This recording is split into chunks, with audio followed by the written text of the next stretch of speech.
Welcome along, fellow time travelers. This time around, we're going to check out the Elms, which was one of the incredible estates I visited in the spring of 2025.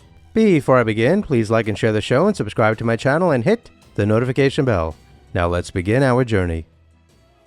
Nestled along Bellevue Avenue in Newport, Rhode Island, the Elm stands as a testament to the opulence of the Gilded Age, a period of extravagant wealth and social ambition in the late 19th and early 20th centuries. Completed in 1901, this grand summer residence was the vision of Edward Julius Berwind, a coal magnate whose fortune fueled America's industrial rise, and his wife, Sarah Torrey Berwind. The Elms was a hub of social activity where the Vanderbilts and other prominent families mingled, drawn by the Berwinds' influence and the estate's magnificent gardens, which is what we're going to focus on in this particular video.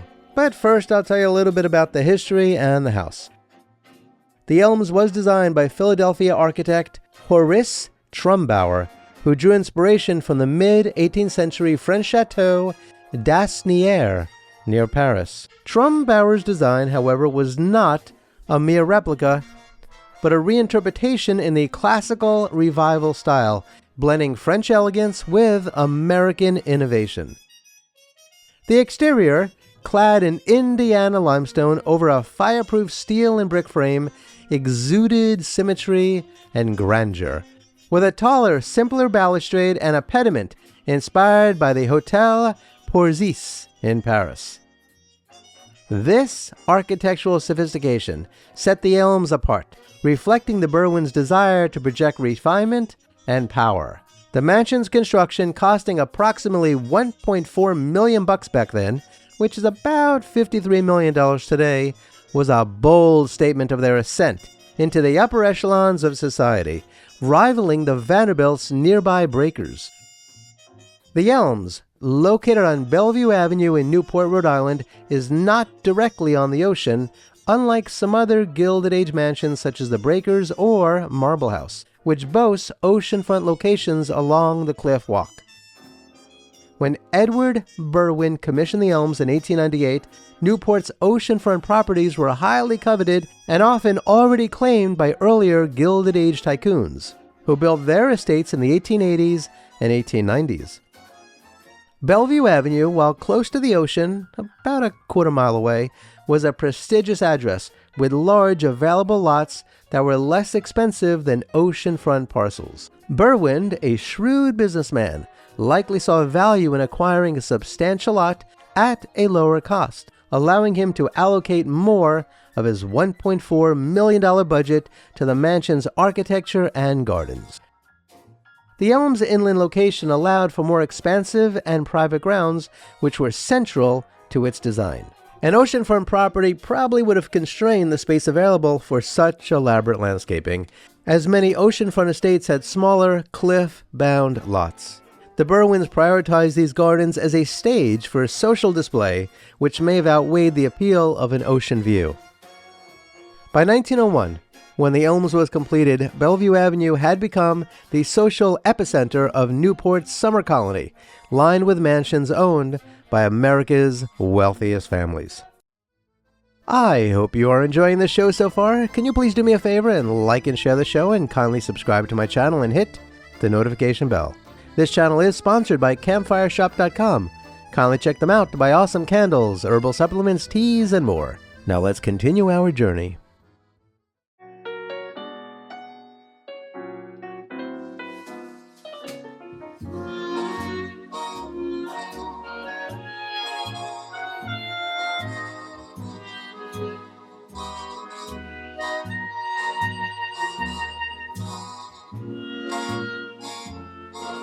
The Gardens of the Elms, among the finest in Newport, were a masterpiece of landscape design, evolving significantly over time. When the mansion was completed in 1901, Trumbauer initially envisioned a natural landscape, featuring a large lily pond at the property's edge. By 1907, influenced by emerging American landscape architecture trends that revived classical European garden designs, Trumbauer, alongside landscape architects Ernest W. Bowditch and Jacques Gribeux, or just Jacques Gribeux if you talk normally, transformed the grounds into a formal, French-inspired layout. A grand allée. No, I didn't mean to say alley. I meant to say allée, reminiscent of 18th century French palace gardens stretched across an expansive lawn, leading to 2 marble pavilions flanking a sunken garden. This sunken garden, a highlight of the estate, featured intricate parterre designs, marble and bronze sculptures, fountains, and meticulously manicured terraces. The estate's park-like setting included specimen trees such as beech, maples, linden, and weeping beeches, replacing the original elms lost to Dutch elm disease. These elements created a serene yet majestic backdrop, evoking the elegance of Versailles. The gardens were not merely ornamental, they were the stage for lavish social gatherings that defined Newport's summer season, running from early July to late August. The Berwyn's 1901 housewarming party marked the Elms' grand debut, attracting Newport's elite, including the Vanderbilts, Astors, and other industrial titans. These parties were not just social events, but strategic displays of wealth and influence, where alliances were forged and status was affirmed.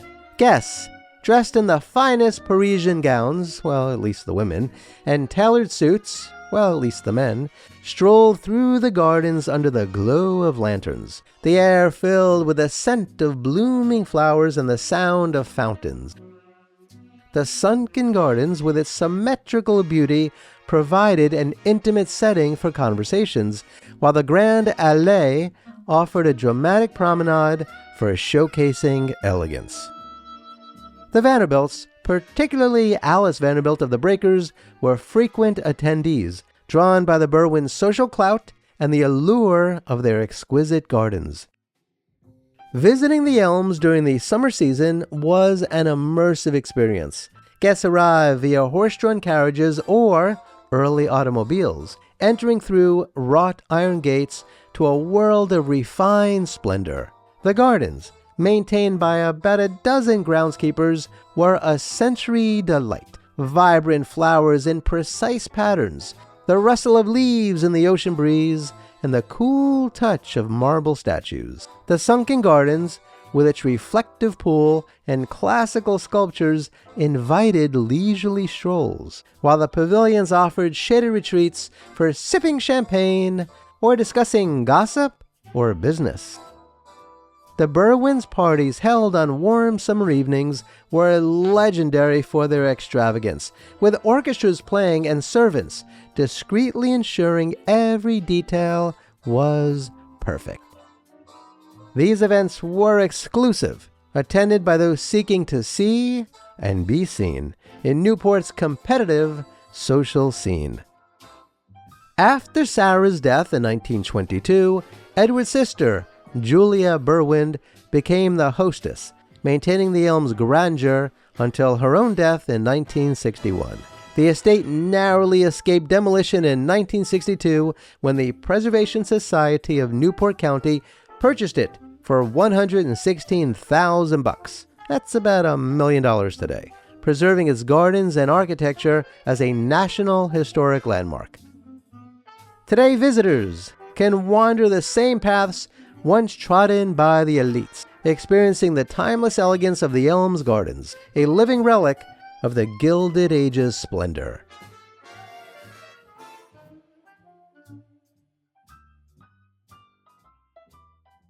So, what do you think of the gardens at the Elms? If you're rolling in dough, would you have gardens like that? You know I would. Please share your thoughts in the comments below. Kindly remember to like, share, and subscribe, and hit the notification bell. Please check out the links below to learn how to support my research and productions. Kindly be kind to all of our fellow Earthlings, and please do not harm them. And do yourself a favor and go to a local shelter and adopt a cat or a dog or both. You and they will be very glad that you did. Until next time, I wish you safe travels on all your journeys.